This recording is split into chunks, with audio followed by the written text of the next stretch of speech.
Hello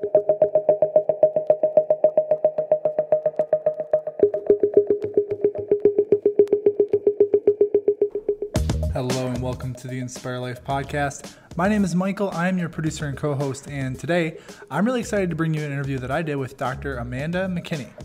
Dr. McKinney sits on the board for and is a fellow of the American College of Lifestyle Medicine. Dr. Amanda shares her story of shifting from a more traditional MD role and really finding a passion for treating the root cause of what people were experiencing. She completely transitioned her career and is now teaching future MDs to adopt lifestyle medicine practices to address the behaviors that are the cause of many lifestyle maladies that we face. Before we jump into the episode, let's hear a word from one of our sponsors. This episode of the Inspire Life podcast is brought to you by Inspire Health Coaching, helping busy professionals overcome food addiction to reclaim their energy and optimize their lives. Our holistic approach to coaching will help you find new realities of peace and ease in meals, movement, and mindset. Through creating a wellness vision, long-term goals, and weekly experiments, you'll find yourself creating a new life, all with the support and accountability of a trusted coach who has been through it. If you want to learn more about what we do, how we work with people to accomplish their health and wellness goals, or to set up your initial consultation, text us at 651-500-8162. Or if you have ideas for the podcast or blog, know someone who might be an awesome guest, or even just if you want to connect more with someone who's been there, don't hesitate to text or email us at michael@coachkrug.com. Now, let's jump into the episode.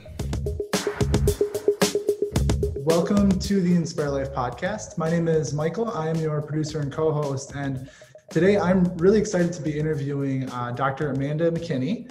And I was actually introduced to Dr. McKinney's work through a lifestyle medicine course that I'm actually just finishing up. I'm still currently enrolled in it. So lifestyle medicine is something that I am passionate about, being a health and wellness coach, something that, working with Dr. Mel in a chiropractic office, a lot of the principles are, coming back to basics, right? And understanding what it means to just live a healthy lifestyle as a means of being a healthy individual, and really just embodying that. So before we, get into it, I want to start by, obviously thanking Dr. Amanda McKinney for being here. And if you want to start too with just introducing who you are and, your story of how you found your way to lifestyle medicine. Yeah. Hi, Michael. Thank you. Thank you for inviting me to be on today. I'm really happy to be here. I always like to take any opportunity I can to talk about lifestyle medicine with people. So my background, I'm from Nebraska. I born and raised here. And so sort of in the beef capital of the country, beef and corn are king, right? And, yep. And I was raised very, traditionally in that way. And when I went to medical school, as I was going along, I really, I went into medicine to cure people. That's what I thought we were going to be doing. And when I got to medical school, I realized pretty quickly that that's not what we were doing. We were spending a lot of time giving people different drugs and doing procedures, and we really weren't fixing anybody. People who came into the hospital with diabetes and heart disease and chronic lung disease, they left with all those same conditions, just with either more pills or different pills. And so I found that very dissatisfying. And so I actually went into OBGYN because that was a very sort of alpha and omega type of profession, or, profession the way I saw it. In other words, people came in with a problem or, a pregnancy, and then there was an end, right? So if they came in with a pregnancy, they left with a baby at the end of the 9 months. And then if there was a problem with bleeding, we would just take them to the OR and take out their uterus, and everything was fine and dandy, or so I thought. And what I realized was that I still couldn't escape the lifestyle related issues that we were plagued with. So my obstetric patients were getting larger and larger and larger, and the outcomes were getting worse and worse. Patients were getting physically, for me, harder to operate on because of the obesity issues that we were dealing with.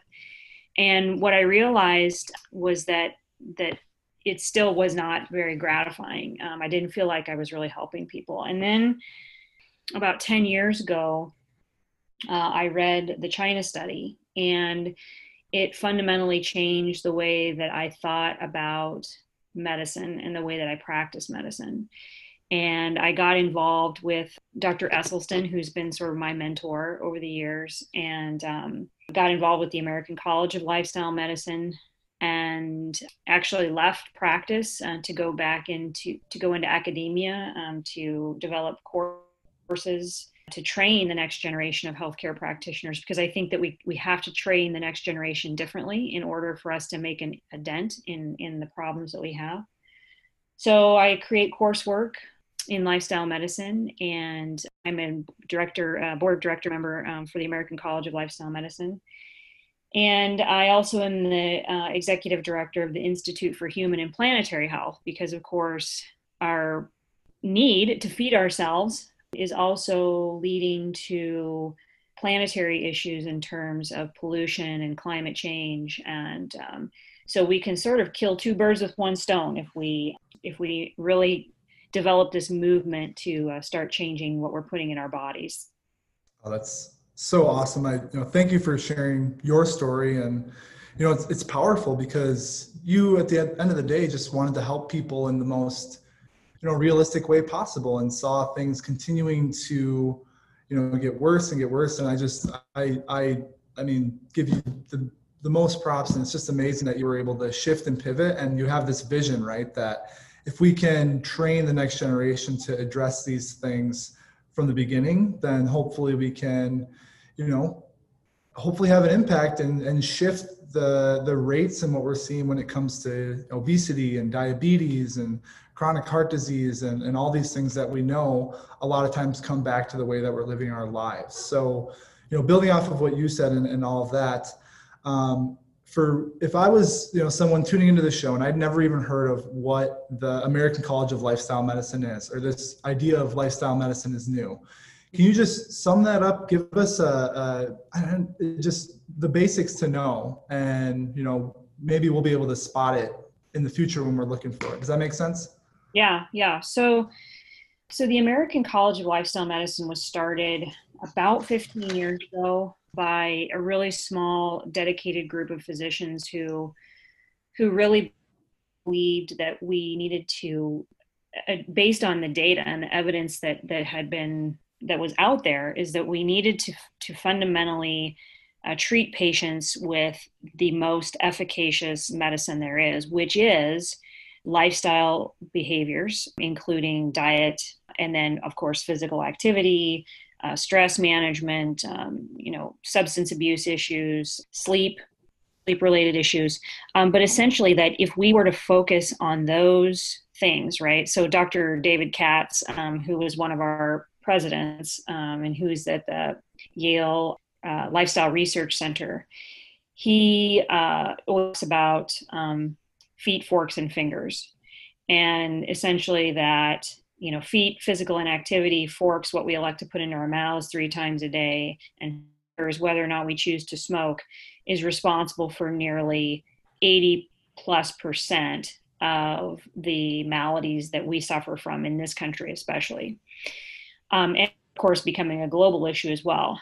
And so this small group of physicians started this American College of Lifestyle Medicine, and really started a whole new medical discipline. And now we have almost 5,000 members in the American College of Lifestyle Medicine. And we have, big annual conferences and new tools and new ways of delivering healthcare to patients. And so it's really developed into this massive movement, and it's really encouraging to see. Yeah, it's fantastic. And I like how you talk about, it may be a newer concept to a lot of people, but 50 years ago, there were people already seeing that, okay, these issues are coming out because of, right? You mentioned 80% is due to essentially lifestyle behaviors. So really having some people who have started this movement, and it's gained a lot of momentum, now having 5,000 plus members, and, building off of that, what do you see going forward when it comes to, I was listening to the modules and what you're talking about with the current medical industrial complex and moving into the future and more practitioners having a lifestyle medicine mindset. What do you see in the next 2, 5, 10, 20 plus years? Yeah. So, what we struggle with right now on a national level with, or one of the things that we struggle with is payment, right? So, we do have a mandate that every individual is supposed to have healthcare insurance, and we're seeing a big problem with that right now with the pandemic because so many people have lost their jobs, and oftentimes your health insurance is tied to your job. So it's hard. Sometimes it's hard for people to find practitioners who understand both, first of all, understand lifestyle medicine, but then also the practitioners that are out there trying to practice lifestyle medicine and deliver that kind of care to their patients are struggling with reimbursement for that. And because it to do lifestyle medicine properly, it really needs to be delivered in a whole different way than what we're used to. And of course, there are a lot of interests that are against doing that. So, the American College of Lifestyle Medicine, our current president, Dexter Sherney, is working really hard on that piece of it to make, the goal is to make lifestyle medicine the gold standard for the healthcare community. Now, that seems like, especially for somebody who's probably never even heard of lifestyle medicine, that seems like a big stretch. And I think that it is. But I do believe over the coming years, as we see pressures on our economy, we see pressures on we see financial pressures on the healthcare system to do more with less. I do believe that there will be a shift toward lifestyle medicine because it's not only highly effective and more effective than medications and surgeries, but it's also very cost effective.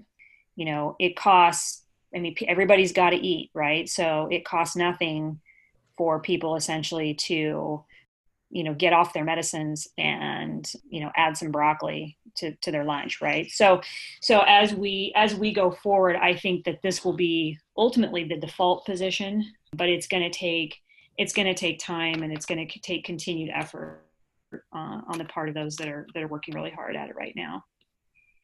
Absolutely. I'm just thinking about it from a chiropractic perspective, right? I'm here in a chiropractic office, and when there's so much stress on a system, whether it's one individual or if it's an entire, industry, right? A healthcare system, eventually there's going to be a breaking point, or as we would say, in traditional chiropractic, a subluxation, and something is going to happen like a circuit breaker, and the switch is going to have to flip. And like you're saying, with the fact that lifestyle medicine is so effective, it is cost effective, it's really getting to the root of the issues that people are seeing, right? Instead of, giving you a pill for this, pill for that, and then just that kind of spiraling effect. It's really something that is going to help people be empowered to realize what health really is. And I just, it's really great to hear that you have the belief, because sometimes there's people within the space who don't necessarily have those beliefs. So I'm really just, it's great to hear from your perspective as well. I do want to delve just, on our show, our listeners know that Dr. Mel and I love food, right? Our dad taught cooking for over 30 years, and we're foodies. So we know that food is so intricately related to a lot of, what health is. So, our listeners will hear it from me as well, but I want them to hear from you when it comes to diet and the lifestyle medicine mindset. I know this is maybe a little more specific into it, but can you just elaborate a little bit about, what is diet, what is food, what is lifestyle eating to you? How does that show up in your life, and what do you see, as you mentioned, as a way that can, help people with healing, and how it relates to lifestyle medicine? Yeah. So before I start that, I want to make a comment about something that you said about power, and this ties into what we're going to talk about here with food. Is that lifestyle medicine removes the power from the system and from the practitioner, and it puts the power back in the hands of the individual. People don't realize how much power they actually do have over their own health. And, you know, it is difficult for a lot of the members of our society to access the kinds of food that ultimately is healing. And that's something that we are going to have to address going forward. But for people who don't live in a food desert and who do and who can access a grocery store, you can actually do this on a budget, and you can do it in a way that it tastes good and it's satisfying, and you can actually take control back of your own health and your own life. So I think that's a really important component and a really important piece that we sometimes forget about or we miss.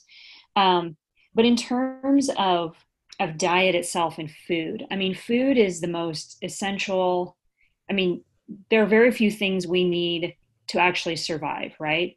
But food, water, air, and basic, you know, the basic necessities of shelter and those kinds of things, and security, those are the actual things that we need to survive.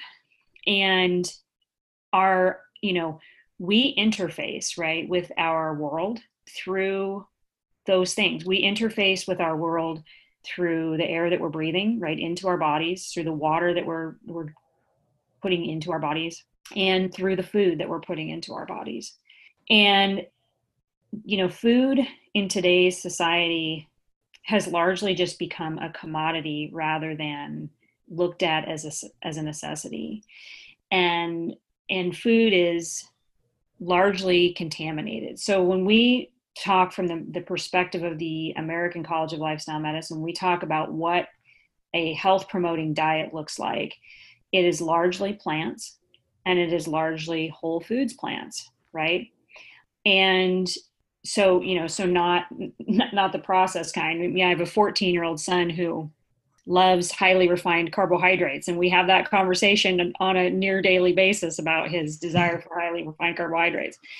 And so when we talk about nutrition, it's really about those foods that are health promoting, and hands down, whether you look, you know, regardless of what culture you look at, regardless of what ethnicity you look at, a whole foods, plant predominant diet is by far and away the most health promoting diet that you can eat. And especially, you know, 100 years ago, you know, consuming 5 to 10% of your calories from animal foods was probably not as big an issue. But what we know now is that, I mean, you know, animal products are so highly contaminated because of the environment that we're raising them in. And so it's just, this stuff is just making people sick. Yeah. Yeah. There's so many points you touched on that. I mean, I know I probably won't have the video on YouTube, but I'm taking pages of notes here. And there's so many things you touched on that are so important. One, that, you know, the empowerment piece, and knowing that, I mean, you mentioned the concept food desert, and for our listeners, we've never gone into that on this show, but a food desert is, and correct me if I'm wrong, Dr. Amanda, if you live in an area where within a 1 mile, I believe it's a radius, right, or maybe it's larger, there's no place for you to get nutritious, real food, right? Things that nourish your body. Maybe there'll be, you know, fast food or dollar stores, whatever it may be, but a food is that, I think that's what a food desert is, right? That's exactly right. Yeah. Yes. And then tying that back into, you know, diet and what you mentioned earlier too about planetary health, right? So there are so many levels to this. And, you know, I'll come back to one of Dr. Mel and I's philosophy is that what we do with ourselves and internally and how we serve ourselves, that's going to, you know, reverberate into the external world. So, you know, if you are privileged enough to be in an area where you can get that nourishing food, you know, speaking with someone like myself, Dr. Mel, Dr. Amanda, to understand and, you know, what are the things that's going to serve you. And with that, we know the literature shows that the plant-based, mostly plants and whole foods are the things that are going to serve us as humans the best. So I just thank you for sharing all of that. Well, thank you. Thank you for giving me an opportunity to talk about it. Yeah. Yes. So I have just one more question. I know you have a very full schedule, and I just, you know, thank you again for being on the show. for all of our listeners, I know this is the final question I ask all of our guests. So Dr. Amanda, if there's one takeaway, one thing, whatever it is, what is the one thing that you just want to leave our audience with today? Well, it's kind of two things, but what I want to say is that I really want to emphasize this point of control. And especially now during this pandemic, a lot of people feel helpless or hopeless or maybe out of control. And we know that people who are, suffering from other types of chronic disease, like diabetes or heart disease or high blood pressure, that they're at elevated risk, right, from getting really sick or even potentially dying from this virus. And the reality is that you can protect yourself for the short term, right? Because this virus, it's going to be with us for a while, but it's not going to be forever. But you can protect yourself in the short term by taking steps to make, toward making those lifestyle changes. And you can also protect yourself for the long term in terms of not just your length of life, but your quality of life and your not just your physical health, but your mental health, and not just your mental health, but also your financial health. Medical bills are the number one reason that people go bankrupt in this country. And it doesn't have to be that way. You really can get control of your health and your life and your circumstances. And there are people out there that are willing to help you, walk you through that. And so reach out to those people and let them help you. So. Oh, that's powerful. And I thank you for reiterating that fact, right? I mean, we talk about the health span versus the lifespan and, being able to increase both of those things, right? The health span being, cognitively aware and able to move and all these things.